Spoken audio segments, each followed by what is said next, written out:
Olá, estamos de volta com o nosso programa Santiago Entrevista. É sempre muito bom estar com você aqui pela TV Sete Lagoas, canal 8 da Claro, TV a cabo. Estamos também mais uma vez pelo nosso canal do YouTube e este programa também especial pela TV Com BR via satélite para todo o Brasil, na sexta-feira às 8 da noite. Cumprimento a você de todo o país que nos assiste também. Lembrando do nosso aplicativo e também do nosso site que transmitem o nosso programa tanto ao vivo como também nas reprises. Recebendo aqui hoje um grande amigo que estava meio afastado, sumiu daqui, né, mas está de volta. Camisa vermelha não é à toa. Grande amigo aí, Padre Claudinei, né, conhecido como todos Padre Claudinei, não é mais padre, vereador Claudinei também já foi, né? E agora Claudinei Dias. Sim. Psicólogo? Psicólogo. Isso. Né, professor e político, né? E o mais importante aqui, presidente do PT de Sete Lagoas, né? Assumiu aí recentemente e está fazendo um grande trabalho. E nesse momento especial, né, que a gente fala sobre política no Brasil, né? Essa eleição que aconteceu e, né, esses últimos dias de muito blá blá blá, tititi, né? Que a gente tem ouvido por aí.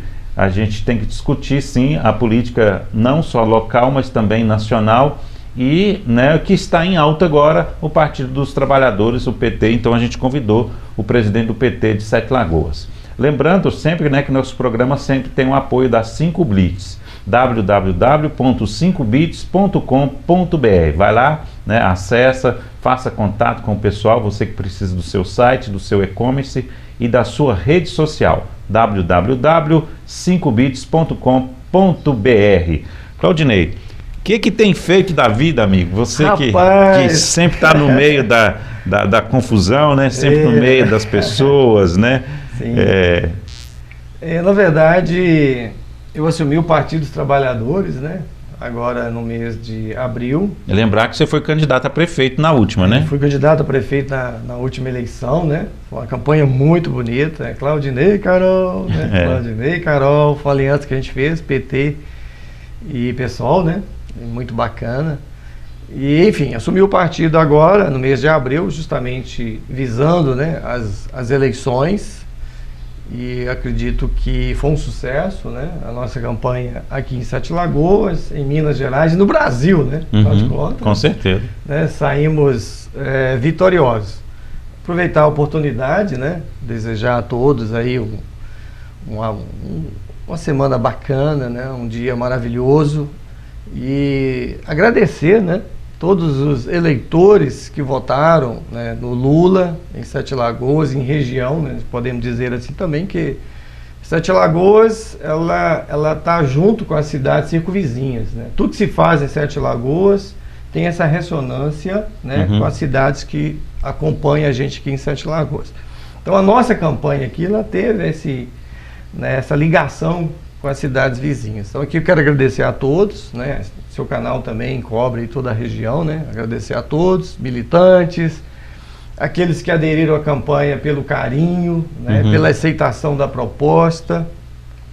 Diga-se de passagem, uma campanha diferente do adversário, né? Você falou aí até pelo carinho, né? Exatamente, né? A gente não pode entrar no jogo, né, que foi apresentado pelo adversário, né? Que é aquela campanha do fake news, né?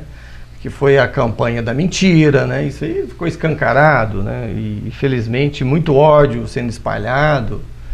A visão, né, de campanha deles era justamente criar dificuldade, né? E através de divergências, né, através de mentiras, uma série de situações que incomoda, ou seja, perdemos o debate político, né? Entramos num debate muito no campo moral mesmo, e eu vou dizer assim, é difícil até da gente se posicionar, tamanha dificuldade das pautas que entravam para a gente ter que enfrentar e tentar debater, não é? Então foi uma campanha muito complicada, né? Olha que eu já fiz campanha com outros adversários, né? Do campo de adversário mesmo do partido e não tivemos esse enfrentamento que nós tivemos nessa campanha, né? Enfrentamento difícil, muito difícil. Mas enfim, saímos vitoriosos, com a campanha bacana, pautada dentro dos padrões da moral, da ética, da democracia, né? Evitando confrontos que ultrapassasse essa coisa que a própria legislação determina. Então a gente tem mais que celebrar essa vitória, né? Porque é uma vitória bonita, uma vitória nas urnas, né, que nós obtivemos, e uma vitória dentro daquilo que podemos chamar da legalidade, né? Em momento algum, eu como coordenador da campanha, eu permiti qualquer coisa que ultrapassasse aquilo que a lei determina. Então fizemos uma campanha limpa, bonita, sem ameaça de ninguém, né? Uma campanha pé no chão, uma campanha que a gente caminhou mesmo pelos bairros, eu pessoalmente como equipe, né, praticamente percorri quase todos os bairros da cidade, não deu percorrer tudo que é muito grande, né?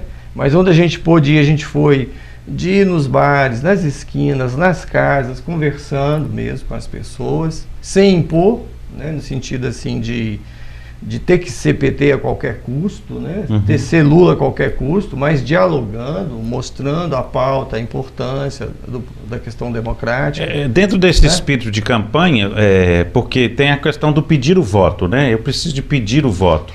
Mas e também naquela questão de desconstrução, vocês tiveram que trabalhar também? Porque eu cheguei a ver que saiu alguns órgãos de imprensa que parece que Sete Lagoas chegou a circular até algumas listas de empresários falando que parece que ia ter um feriado, falando que ia dificultar as pessoas de ter acesso aos comércios.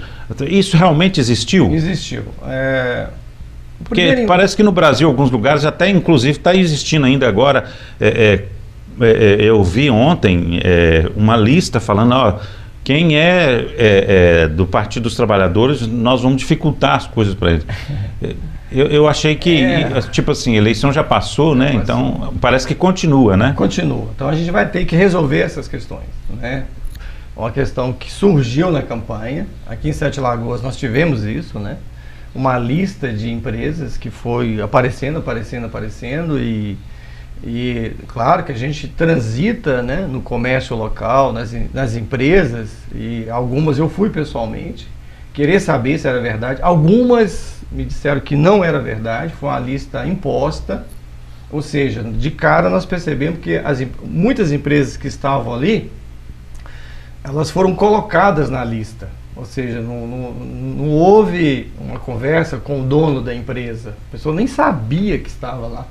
Teve um caso que eu fui que a pessoa, nossa, pelo amor de Deus, muito obrigado por você ter falado isso comigo, não estou sabendo disso não. Eu falei, aqui, nossa, mas como é que é isso?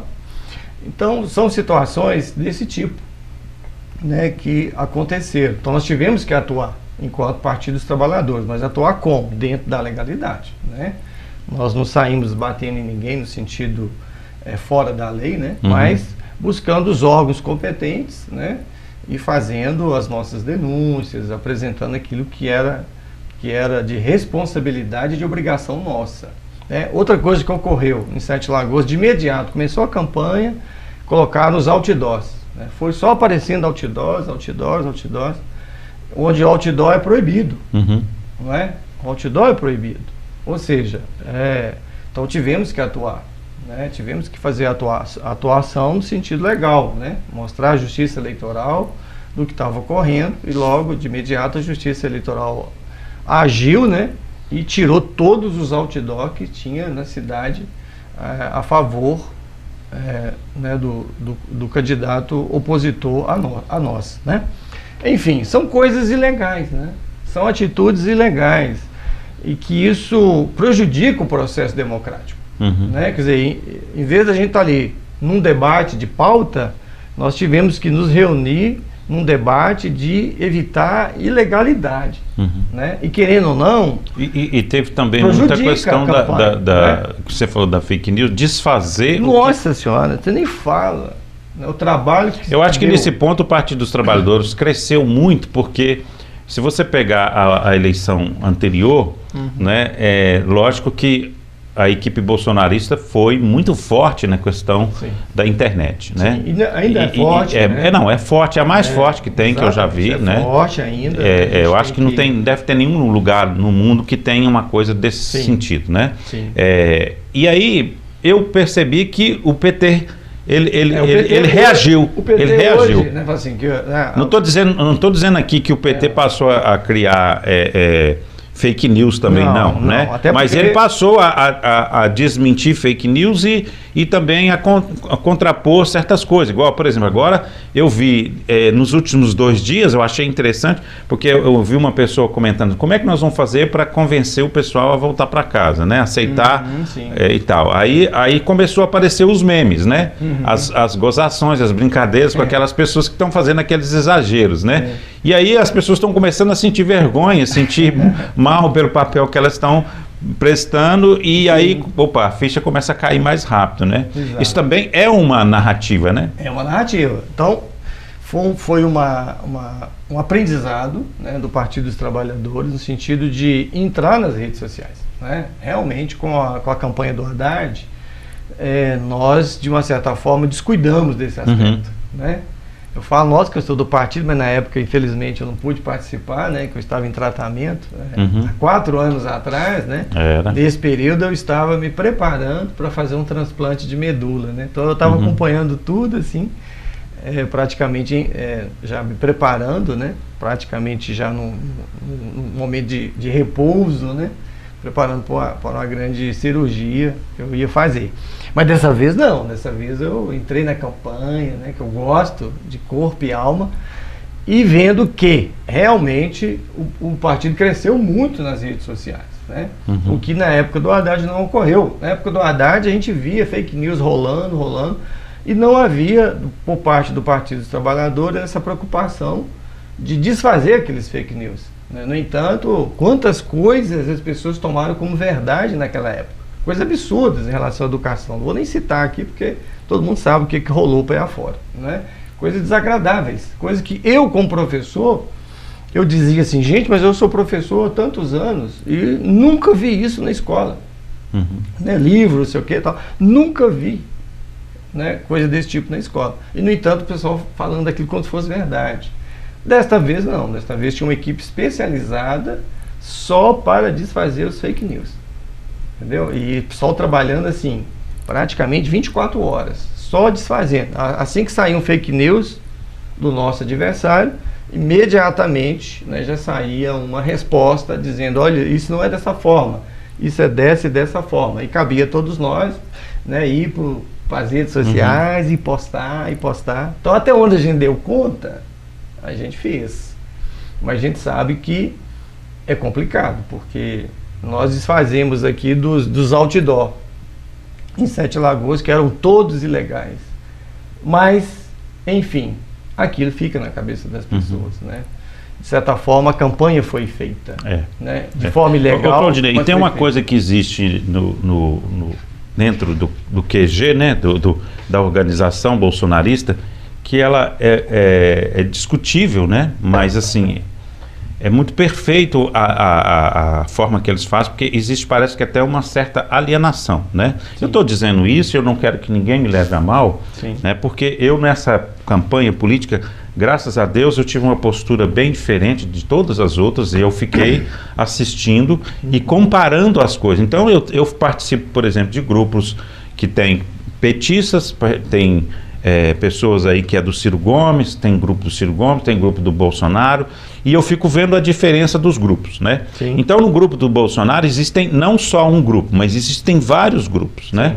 E o que eu percebo é o seguinte, que os grupos bolsonaristas, eles conseguem hipnotizar as pessoas, entendeu? A pessoa fica hipnotizada e eu nunca vi um trabalho tão bem feito no sentido de replicação, né, de conteúdo. Então, assim, é o dia inteirinho. Às vezes tem grupo, por exemplo, que se você pega de manhã até de noite, ele vai ter mais de 1000 mensagens naquele grupo. Então é uma avalanche. Então, assim, é uma avalanche, né? E aí a pessoa, ela acaba pegando as informações naquele grupo e lá dentro do grupo fala para a pessoa assim, olha, você tem que acreditar no que você vê aqui, lá fora não.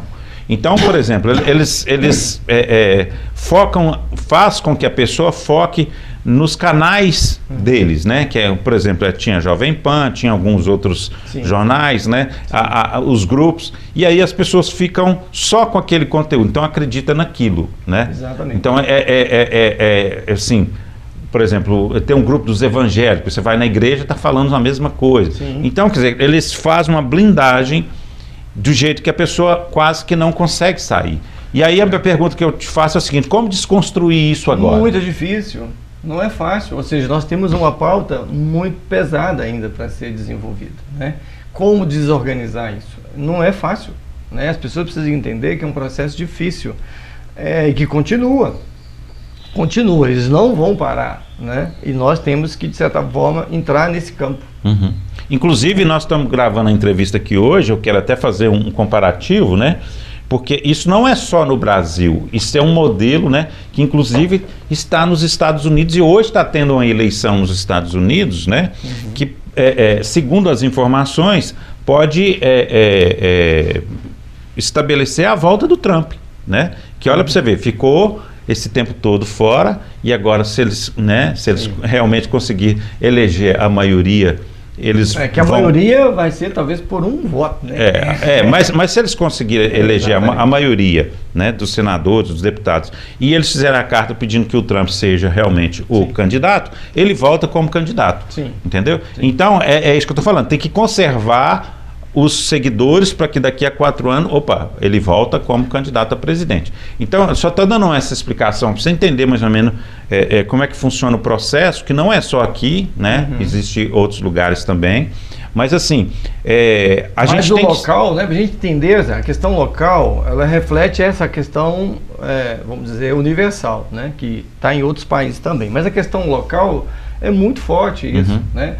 E a terminologia que você usa, essa avalanche de informações, isso, se a pessoa não tiver uma calma, não tiver um senso crítico bem apurado, ele vai na onda, porque é uma avalanche de informações de todas as áreas, tá? Essa é a técnica, é não deixar você se organizar mentalmente.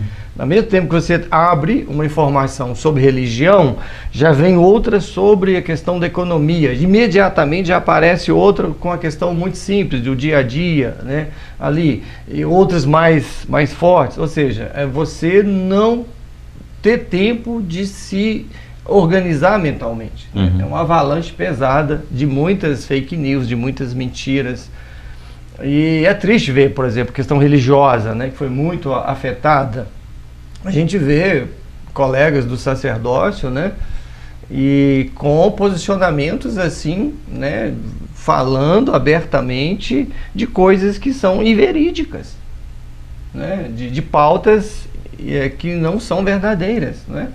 Por exemplo, pautas da questão do aborto, né, que foi muito apresentada, mas em momento algum uma análise aprofundada da questão do aborto. É só assim, mas é a favor ou contra? O PT, o Lula defende o aborto, pronto, ponto final. Mas não entra na questão, não faz análise da questão. Ou seja, né, isso é, de uma certa forma, até uma covardia, né? Você querer ganhar eleitor, ganhar eleição em cima de um tema tão complexo, um tema tão importante, né?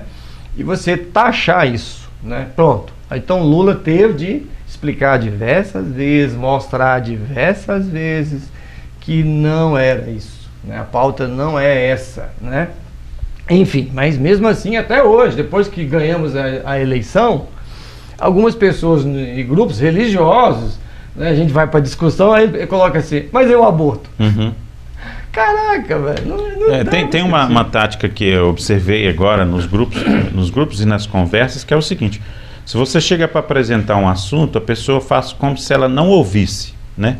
E ela contrapõe com um ataque, né? Isso aí parece que é uma coisa que foi uma regra, né? Meio treinada, né? E também as falas, né? As falas são as mesmas, né? Igual, por exemplo, você viu replicar no domingo e na segunda, os caminhoneiros vão parar, depois o exército, agora é o exército, o exército vai interditar e tal, agora né? É azul, vai ter um relatório. Agora é um relatório e tal. Então, assim... Aí agora vocês veem o que aconteceu esses dias, né? Nós tivemos, quantas pautas foram julgadas na cabeça da população brasileira, né? Dos eleitores nossos, né? Vamos dizer assim, a turma do Lula e a turma do nosso adversário.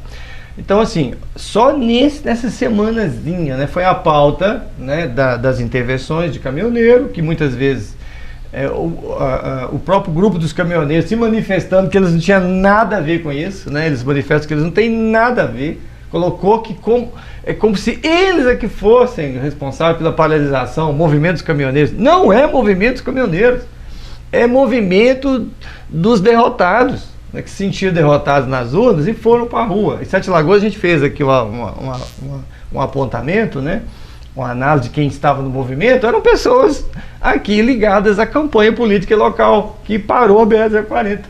Não era nada de caminhoneiro, né, movimento de caminhoneiro.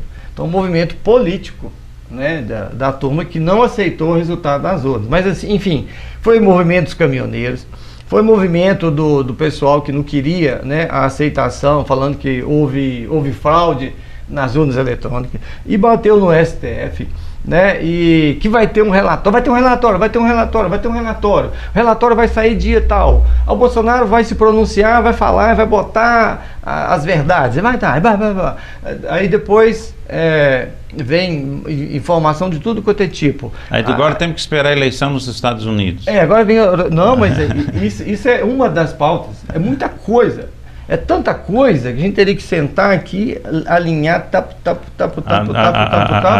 né, colocar, determinar o que está sendo apresentado. A apuração foi levada para o exterior porque não pode ser. Exato, veio a questão da Argentina, não é? Do cara lá da Argentina, que as urnas novas e as urnas velhas. A imprensa dos Estados Unidos já está falando que realmente houve fraude, não sei o quê, que está todo mundo lá falando. Olha, isso, a avalanche, né, de informação. É muita coisa, né, que eles colocam assim, né, na cabeça dos eleitores, do povo brasileiro, e o pessoal às vezes não dá conta de absorver tanta informação, né? Tanta coisa, né? Ô Claudinei, mas aqui... Até que Lula já estava hospitalizado. Não, falou que ele estava internado. Internado. Aí fala que Sírio-libanês. Aí falou que estava internado. Aí já falou que teve infarto. Aí o pessoal do nosso grupo, gente, Lula teve infarto. Não tem isso não, Lula tá de férias. Tava lá na Bahia. Aí Lula teve de mostrar um vídeo lá, né? Lá, ele tava, né, no descanso Arraial do dele. Cabo, estava em Arraial do Cabo. Você vê. Você vê que eu estou acompanhando as notícias, hein? Mas agora aqui, vamos falar uma coisa bem polêmica aqui, né? Já que você é do Partido dos Trabalhadores. Como fazer para pegar uma pessoa hoje que estava... Uma senhora, por exemplo, que é seguidora evangélica, que estava lá seguindo todas essas instruções, e que para ela o Lula foi preso, e aí um ladrão vai assumir a presidência da República. Como desconstruir isso? Pois é, a coisa de certa forma já está apresentada, né? Ou seja, houve um processo legal no Brasil. O que é um processo legal? Todo o arcabouço, né, de denúncia, de processo mesmo, que a gente sabe que não é simples, né? Requer muita análise, muitas audiências e tudo. Então Lula foi absolvido de tudo isso no Supremo Tribunal Federal, na Corte Maior do nosso país. Ponto final, ou seja, não é? Então Lula, perante a justiça brasileira, ele não deve nada. Isso foi falado assim abertamente nos debates, né? Até o Bono entrou nesse jogo também, né? E ele mais uma vez disse, não, eu anunciei aquilo que foi determinado pelo Supremo Tribunal Federal, que Lula, né, foi absolvido, não tem nada contra ele, pronto. Mas as pessoas ainda continuam insistindo nisso, né? Continuam insistindo nisso, essa questão de ladrão, Lula ladrão. Pois é, mas aí é complicado, Claudinei, porque tem uma narrativa, né, do processo todo que aconteceu na Lava Jato, que, né, fizeram todos aqueles julgamentos, né? O Lula chegou inclusive a ser preso, né? Então assim, às vezes você tem que pensar, porque para uma pessoa daquela que estava frequentando uma igreja, por exemplo, que estava com toda essa avalanche, como é que ela vai virar essa chave? Pois é, então, um trabalho tem que ser feito, né? É um trabalho que tem que ser feito, e aí é um fórum quase que íntimo da pessoa, né? Como é que a gente vai... Explicar para ela todo o processo, como que caiu aqueles processos de trás. Pois é, então vendo como é que é muita coisa, e às vezes não é simples, né, de você lidar, que fica a imagem que se colocou em cima de Lula também, né, deu ao vivo, né? Todo o processo do Lula. Sim, vendo ele ser preso. Aquilo para nós do Partido Trabalhador. Eu lembro ele sendo conduzido por helicóptero, com avião, né? tudo mais. Ele entrando lá para ser preso, aquela coisa toda, né? E depois a gente sabia, nós que da questão política, nós que acompanhávamos todo o trabalho do Lula e do Partido dos Trabalhadores, nós sabíamos que aquilo era um arranjo muito bem arquitetado para tirar Lula das eleições. Isso é claro, porque toda pesquisa que fazia, Lula em primeiro lugar, né? Toda pesquisa, Lula em primeiro lugar. Então como é que não vão fazer? Eles sabiam que Lula tinha tudo para ganhar essa eleição agora, eles sabiam disso. Lula em todos os momentos ficou em primeiro lugar, em todas as pesquisas, em todas, e ganhou em primeiro lugar, confirmou, né, a exatidão das pesquisas. O mesmo aconteceu, né, lá em 2018, a mesma coisa. Então, o que nós temos que fazer? Nós temos que prender Lula, nós temos que tirar Lula do processo, né? E fizeram, arquitetaram. Então, a prisão do Lula, ela foi um esquema, né, para tirá-lo do processo eleitoral. Por que é um esquema? Se tivesse coisas bem verídicas, lógico que o Supremo Tribunal Federal não ia isentar ele disso. Ou seja, o processo foi um processo maquiado, um processo mal feito, né? Um processo mal feito, feito para ter um objetivo específico, que é tirar Lula do processo. E quem fez isso? Bolsonaro, né? Que fez isso com o Sérgio Moro. O Sérgio Moro foi o testa de ferro, né? E o que o Sérgio Moro quis em contrapartida disso? Que eu seja o ministro do Supremo Tribunal Federal, quase, né? Só que teve os desarranjos políticos, todo mundo sabe disso, gente, todo mundo sabe disso, que aconteceu. Houve a briga entre Sérgio Moro e Bolsonaro. Sérgio Moro não conseguiu chegar onde ele queria chegar, né? Agora voltou na campanha de novo. Os dois estavam juntos. Os dois estavam juntos, porque no fundo ele já sonhou de novo em querer voltar para o Supremo Tribunal Federal, não é? Mas com a derrota do Bolsonaro agora acho que ficou difícil para ele, que Lula não vai dar apoio para ele. E Lula jamais vai querer o Sérgio Moro como ministro. Então, assim, os caminhos do Sérgio Moro, né, mais uma vez deu errado, né? Então, esse é o jogo político, né? A trama política que foi arrumada. Então, as coisas, acho que estão... esse é o desenho, né? Essa é a dificuldade. Então, dizer assim, Lula é ladrão, isso é o jargão, né? Então, a gente respondia na rua, pô, Lula, ladrão, roubou meu coração, né? O que nós vamos... Eu vou explicar para a pessoa, não, minha senhora, não, gente, vem, deixa eu explicar para vocês. Houve um processo, e foi julgado no Supremo Tribunal Federal, teve recurso, teve isso, teve aquilo, o Supremo Tribunal Federal decidiu, né, por unanimidade praticamente, que Lula não tem nada, não deve nada, que o processo foi todo errado, o processo foi todo encaminhado de forma indevida e tal. Enfim, né? Mas enfim, eu acho que é uma luta, né? Agora, olhando para a situação atual, pelos primeiros dias aí de notícias que a gente tem, né?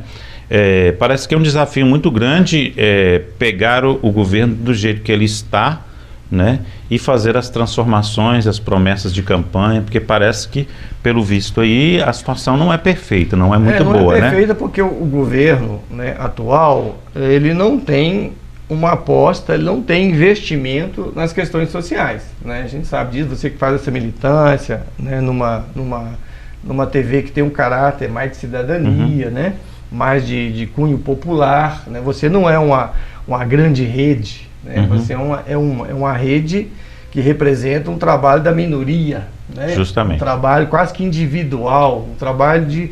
Você acredita, né? Acredita na questão de uma boa comunicação e faz esse esforço. Então ele não apoia essas iniciativas, ele apoia as iniciativas dos grandes. Então, diga-se de passagem, nós temos aqui uma situação muito complicada, né? Porque a TV Sete Lagoas, ela em busca aí do seu desenvolvimento maior, ela foi super eficiente, né, na questão da documentação, da busca, do convencimento, né, para que a gente pudesse ir para o canal aberto e, através de uma parceria junto com a Prefeitura de Sete Lagoas e a Câmara de Vereadores, nós tivemos uma conquista enorme, né, para ser um destaque para todo o país, que nós conseguimos, através da Prefeitura e da Câmara, a construção, né, de um sítio lá na Serra, com uma torre muito bem feita para receber os transmissores e antenas do Canal da Cidadania. A Prefeitura, ela procedeu de forma assim excepcional, perfeita. Ela conduziu todo o processo de documentação até chegar lá no ponto de ter o projeto técnico pronto, aprovado, para a gente poder ter nosso Canal da Cidadania em Sete Lagoas com o canal aberto. E aí, quando entrou o governo atual, tudo parou, tudo parou. É isso que o pessoal não entende, gente. Né? O governo então, atual, eu não sei se agora vai resgatar isso através do Partido dos Trabalhadores, porque ele foi criado na época do Partido dos Trabalhadores, que foi uma promessa e uma luta, né, dos canais comunitários de todo o Brasil, né?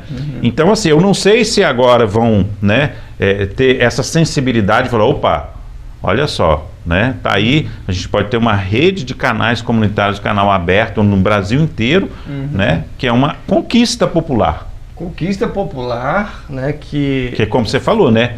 É uma coisa mais de base, né? É uma coisa de classe. Eu sou o criador da Rádio Santana. Justamente. Né? A Rádio Santana é uma rádio comunitária, que foi uma iniciativa lá na época do governo Fernando Henrique Cardoso. Isso. Nós criamos a rádio em 1990. Eu criei a Rádio FAC, você criando a rádio... Foi mais ou menos na época, 98, o governo Fernando Henrique, que depois, né, chegado do governo Lula, ele ainda incrementou ainda mais as iniciativas das rádios comunitárias, e também era o desejo de criar as TVs comunitárias. Né? Então, ou seja, é o governo que fazia... Na verdade, não, os corrigindo. As TVs comunitárias foram criadas no governo do Fernando Henrique, né? Que foi através do canal a cabo, e depois criou-se o Canal da Cidadania no governo do Lula. Exatamente. Foi promulgado na época da Dilma. Ou seja, tá vendo? É um governo até então de direita. Que foi o único governo que fez, na época, aqueles encontros que a gente fazia, como é que chamava? Era congresso? Associações, né? Não era congresso, era... Era tipo o congresso mesmo que a gente fazia junto, né, das rádios comunitárias. Eu cheguei em diversos lá em São Paulo, né? Isso. E onde a gente debatia... Era conferência. As conferências. Primeira e única conferência das comunicações do Brasil. E aqui em Minas Gerais, a Rádio Santana foi a pioneira, não é? A pioneira, depois a FAC, né? Isso. De rádios legalizadas, rádios comunitárias locais. Ou seja, isso foi graças ao apoio do governo federal, não é? E com o governo atual, ele simplesmente cortou tudo isso, né? Então, a dificuldade que nós vamos ter agora é de adequar o orçamento, né? Nós tivemos uma análise agora, já de início, dizendo que houve um rombo, né, muito grande no orçamento. O que é isso? O que é um rombo? É que recursos que deveriam ser alocados para determinadas iniciativas foram tiradas, né? Engraçado que a Dilma foi caçada, né? para fazer esse tipo de remanejamento. Que fez, que é chamadas pedaladas fiscais, né? No entanto, Bolsonaro tirou o dinheiro da merenda escolar, não está no orçamento, né? Tirou dinheiro das iniciativas, praticamente todas as pastas sociais, não tem recurso sequer para o Bolsa Família, quer dizer, não tem o recurso devido para o Bolsa Família, ou seja, tudo que eu estava falando nas propagandas, que eu vou pagar R$600, que eu vou pagar isso, vou pagar aquilo, mentira, não tem nada no orçamento, nada está alocado no orçamento, então era tudo mentira, falso.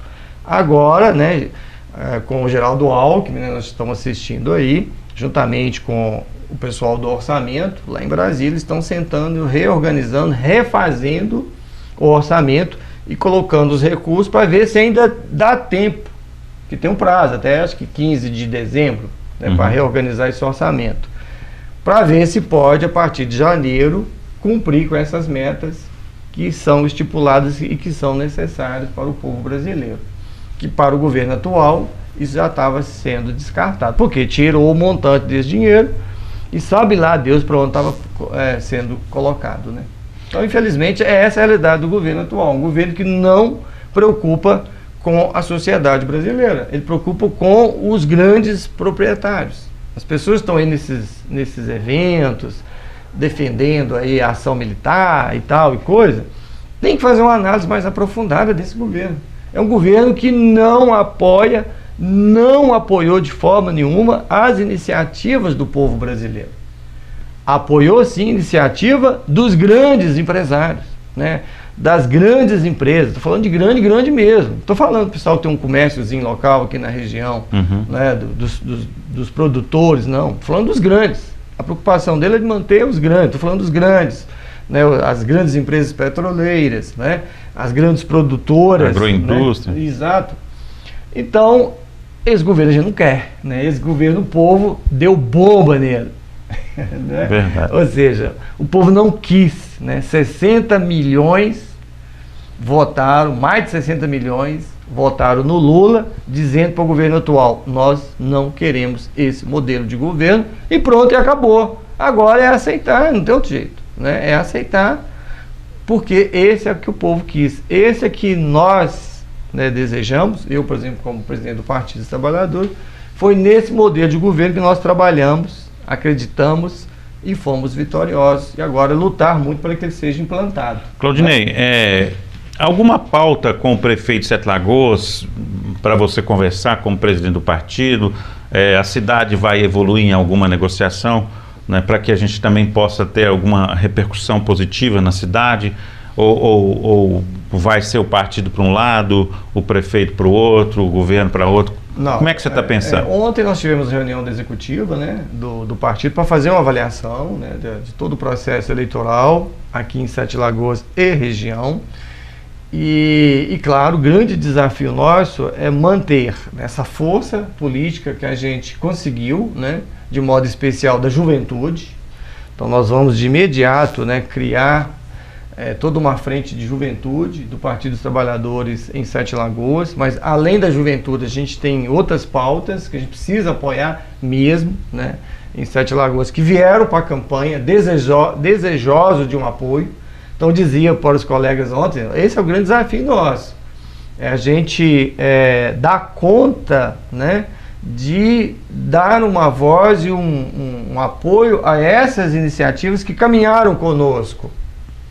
Manter esse povo fiel a nós, no sentido, não fiel partidariamente, porque tem que ser do partido, não, até que a gente tem outras pessoas dos outros partidos de esquerda. Justamente. Mas unidos, né? Unidos numa pauta, unidos numa defesa. Até porque da vida. Também a vitória do Lula não foi só do PT. Não foi só do PT. Então foi de uma força partidária muito grande, e que nós construímos isso em Sete Lagoas também, e que agora o desafio nosso é manter, né? Manter. Quando começa a discussão local, às vezes os caminhos são outros, não é? Mas a gente precisa ter esse foco, né? Esse é o desafio que nós vamos manter aqui. Se Deus quiser, nós temos aí o PT, o PV, o PCdoB, que faz parte, né, da federação, e nós vamos caminhar juntos. Nós temos que caminhar juntos, né? Isso é determinação da própria federação. Então, nas próximas eleições, é bom que vocês que estão aqui em Sete Lagoas já possam, né, já entendendo isso. Então, as próximas eleições, 2024, vão caminhar junto. PCdoB, PV e PT, porque somos da federação. E automaticamente esse grupo vai, né, buscar as outras forças partidárias, aí nós vamos ver um nome, né, para encabeçar esse grupo. Isso já pensando, né, na eleição 2024. Então nós vamos com certeza ter um nome. Vai ter um nome, vai ter um candidato. O nome colocado até hoje sou eu, né, porque eu fui, né, o candidato a prefeito, né, nas últimas eleições. Então automaticamente dentro do partido sempre observa isso. Quer dizer, o nome é o meu. Colocado até então, né? Mas vamos negociar, vamos sentar, vamos ver as possibilidades. Mas você está aberto também a abrir mão? Claro, não é? Até daqui a 2 anos, né, muita coisa vai caminhar, né? Muita coisa vai caminhar, com certeza vai caminhar. E eu estou extremamente aberto. Pode vir um nome novo, até que nem seja do partido, que venha a se filiar. Pode vir um nome novo, né? 2 anos a gente pode construir muita coisa, não é? Até então, o nome é Claudinei Dias da Silva, né? Estou aí firme e forte. Fizemos uma aliança bonita com o PSOL, né? Tem um PSOL que também caminha conosco. Não está na federação, mas caminha conosco. Então a gente tem muito caminho. E tem os partidos que caminharam também, né? Esse conjunto de partidos que caminhou com o Lula, né? Caminhou com o Lula. Principalmente até no segundo turno. Até no segundo turno. Então nós temos um grupo enorme. E partidos que com certeza vão chegar. O próprio PL, né? O PL que se coloca como oposição, a gente tem de conversa de bastidores que o próprio PL agora já está com toda a tendência de caminhar com o Lula. Né, de dar apoio ao Lula. Nós temos aí, por exemplo, a Marina Silva, que vai fazer parte do governo, parece, né? Sim, ela era da rede. A Tebet era do MDB, vai fazer parte da rede. Vai fazer parte da rede. Né? Então, assim, é um leque de partidos que nós aqui na base, né, vamos com certeza respeitar também. Justamente. E tentar caminhar junto. Então, eu acho que o futuro é promissor, né? É muito promissor, cabe a nós, eu como presidente do partido, vou estar nesse processo todo aí. Espero que a gente dê conta, né, desse desafio e ofereça a Sete Lagoas realmente o que for melhor. Uma pauta bacana, com políticas interessantes, né, necessárias para a nossa cidade de Sete Lagoas e região. Né, porque Sete Lagoas não só absorve as demandas locais, como Sete Lagoas também absorve as demandas das cidades circunvizinhas. Então a gente tem que ter essa responsabilidade. Né? Tem que sempre ver Sete Lagoas como uma cidade polo, uma cidade que agrega toda a região. E tem algumas pautas interessantes para ser discutidas, né? Porque nós temos, por exemplo, apesar de ser uma promessa do governador e também uma promessa do atual presidente, o Lula, que é terminar, por exemplo, os hospitais que estão parados, né? Exatamente. Então, quer dizer, não é porque o Zema apoiou o Bolsonaro no segundo turno, né?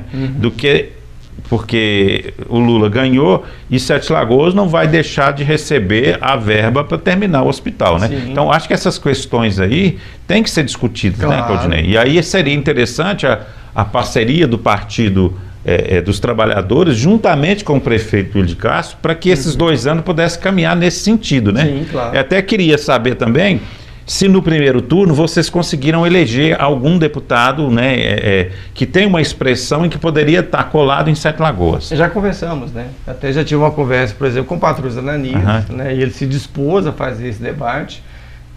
Conversei pessoalmente, né, com o Rogério Correia, que também não só está disposto a levar esse debate adiante, né, questão da construção do hospital regional, como ele gravou até um vídeo, né, que esteve com o Lula lá em Divinópolis e na conversa com o Lula colocando essa questão da responsabilidade para com a construção dos hospitais regionais. Porque, na verdade, a construção prédio, a gente sabe que é caro e tudo, mas a manutenção é que é o mais caro. Né? Depois que o hospital estiver prontinho, você equipá-lo e dar ele a sustentação para ele continuar, aí sim que é o grande desafio, e aí tem que entrar o governo federal, né, para dar o apoio necessário. Né? Enfim, eu acho que as conversas já foram bem adiantadas, e agora a gente tem que continuar. Né? Continuar nessa luta, nessa pauta da saúde, né, que realmente você coloca, ela é muito importante. Mais uma vez, nós estamos falando de hospital regional. Que é para a região, não só Sete Lagoas. É um hospital regional e que ele precisa realmente ser finalizado. Claudinei, só para o nosso telespectador que está ainda na expectativa de que alguma coisa aconteça, né? Vai sair um relatório do Exército, vai ter isso, vai ter aquilo, vai ter a transição, não vai ter.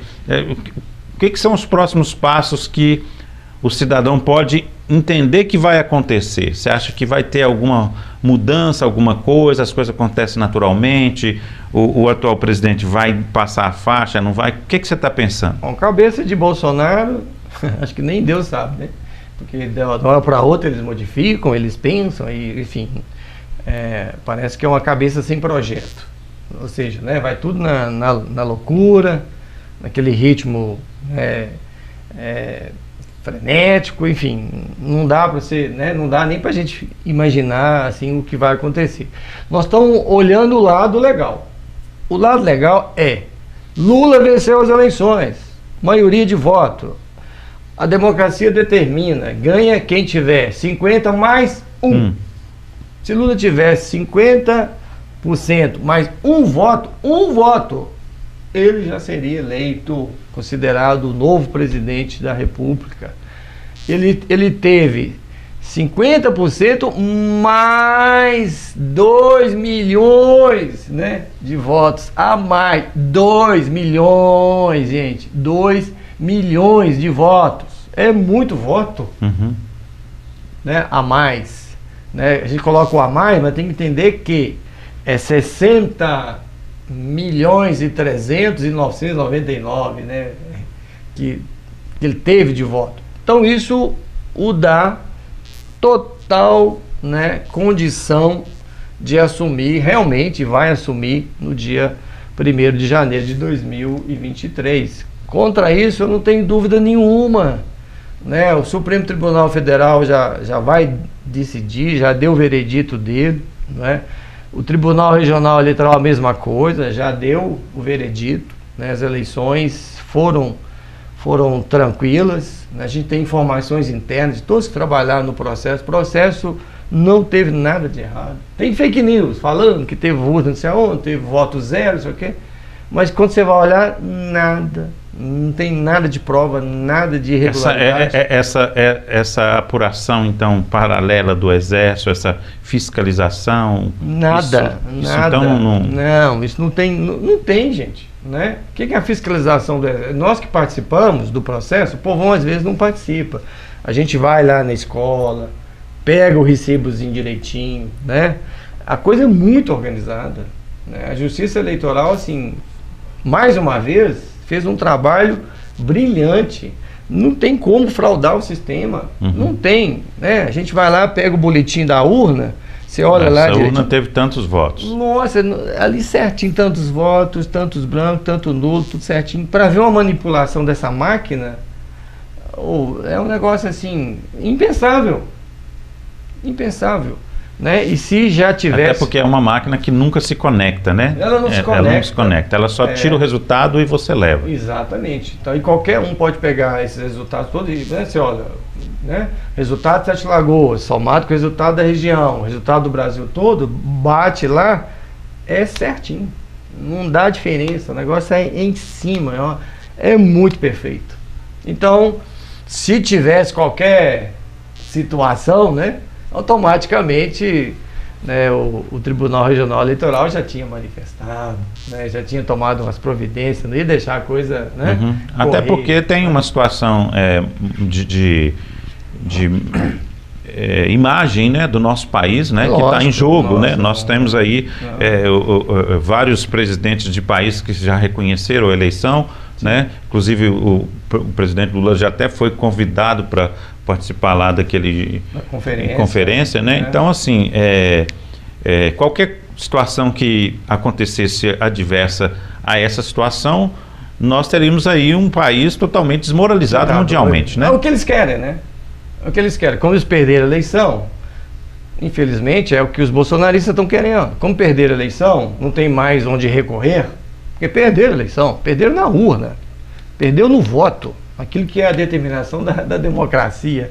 Então eles querem criar uma confusão, eles querem criar um caos, né? Porque criando um caos ou uma confusão, corre-se o risco do Exército ter que entrar para resolver a situação. Então, assim, ele quer criar um caos ou uma confusão justamente para dizer assim, tá vendo? Né? Nós estávamos certos. Só que isso não vai acontecer. Né? Isso não vai acontecer nunca, porque nem os poderes políticos estão querendo isso. Você vê o posicionamento da Câmara dos Deputados, você vê o posicionamento do Senado, você vê o posicionamento dos países, até países de direita, né? Entendendo o processo do Brasil e dando apoio ao processo do Brasil. Então, como vai haver uma virada de mesa? Onde? Está no imaginário, né, do pessoal que perdeu a eleição. Infelizmente, é coisa do imaginário, né? No concreto, na realidade, isso não vai acontecer, não aconteceu nenhum problema e teremos a posse, né, no dia 1º. Diplomação em dezembro e a posse dia 1º. A posse dia 1º. Se Deus quiser, estarei lá. Ah, que bom. Tem que estar, né? Como presidente do partido, tem que estar. Torcendo e celebrando a grande festa da democracia, né? Que bom. Pois é, nós estamos abertos aqui, como sempre, já, né? Você sabe, a gente já teve. Foi um processo que a gente respeitou ele, né? Sim. Procurou até não falar muito, né? Porque foi muito disputado, mas a gente está de olho. E agora eu acho que é uma página que se vira e a gente já tem que começar a falar sobre as coisas que vão acontecer, sim, né, Claudinei? Exatamente. Agora é caminho que segue, né? Vida que segue. E acho que a oposição, fazer uma oposição, acho que a oposição é importante. É importante, né? Processo democrático, mas fazer uma oposição com verdade, não fazer oposição com mentirada, né? Isso é muito desagradável. E nós, enquanto poder agora, de novo, né? Lula, e a gente espera que, né, possamos, enquanto Partido dos Trabalhadores, vamos dizer assim, né, que a gente está junto, fazer o melhor pelo Brasil, né? E a gente está aqui na base, dando o apoio necessário para que as coisas ocorram da melhor maneira possível, né? Acho que a gente precisa enfrentar esse desafio dos 33 milhões de pessoas, né, que não está tendo alimento suficiente, né? A gente sabe disso. Milhões de desempregados. A gente sabe o que é um pai de família sem emprego, sem renda. Não é fácil, né? A gente vive os nossos orçamentos aqui, você como pai de família, eu como pai de família, sei o que significa isso. Então a gente precisa garantir, né, esse emprego, essa vida bacana para todos os trabalhadores, para as famílias. Esse é o nosso trabalho, né? E espero que Sete Lagoas também a gente cresça cada vez mais, né, numa política bacana aqui e que dê conta das pautas, dos desafios, né, que Sete Lagoas apresenta para nós. Tem muita coisa para a gente fazer aqui, né, e a gente está aí dispostos a enfrentar e fazer o melhor. Isso aí. Muito obrigado, sucesso para você. Volte mais vezes. Né? Eu fiquei afastado, né, mas por questão mesmo de saúde, né? Mas graças a Deus, muita gente pergunta aí como é que você está, é bom, eu aproveito a oportunidade, dizer que agora semana que vem, né, eu já completo 4 anos, né, de tratamento que eu fiz, 4 anos já, que eu fiz um transplante de medula, né, tratando aí de um câncer, mas um sucesso, né, todo o processo aí do meu transplante. E o maior sucesso é esse, né? Saber que eu estou aqui, vivo, feliz e dando a minha contribuição de alguma forma, né? Construindo um pouquinho aí daquilo que a gente acredita. E para você que está aí, né? Às vezes acometido por um câncer inicial, teve seu diagnóstico, não apavora não é? Tenha esperança, né? Lute. E graças a Deus nós temos bons médicos, boas equipes, boas medicações, né? E que não desista, acredite, né? Eu sempre gosto de andar com essa camisa, porque ela representa muito para mim, né? Cristo vive e reina, né? Acho que a gente tem essa confiança em Deus e saber que Ele está conosco e não nos abandona nunca. Então você que está acometido aí, né? Às vezes por um diagnóstico, não desanime, acredite, né? Estou aqui, por exemplo, graças a Deus, tratando, mas com muita saúde, ou seja, o câncer pode não ter a cura que a gente espera, mas tem tratamento. Isso aí. No meu caso, eu sei que não tem cura, mas eu sei que tem tratamento. Enquanto tem tratamento, vamos buscar, né? É isso aí. Vamos buscar. Sucesso, obrigado, né? Obrigado a você também que esteve conosco em mais um programa Santiago Entrevista. Voltamos na semana que vem com um novo convidado. Até lá então.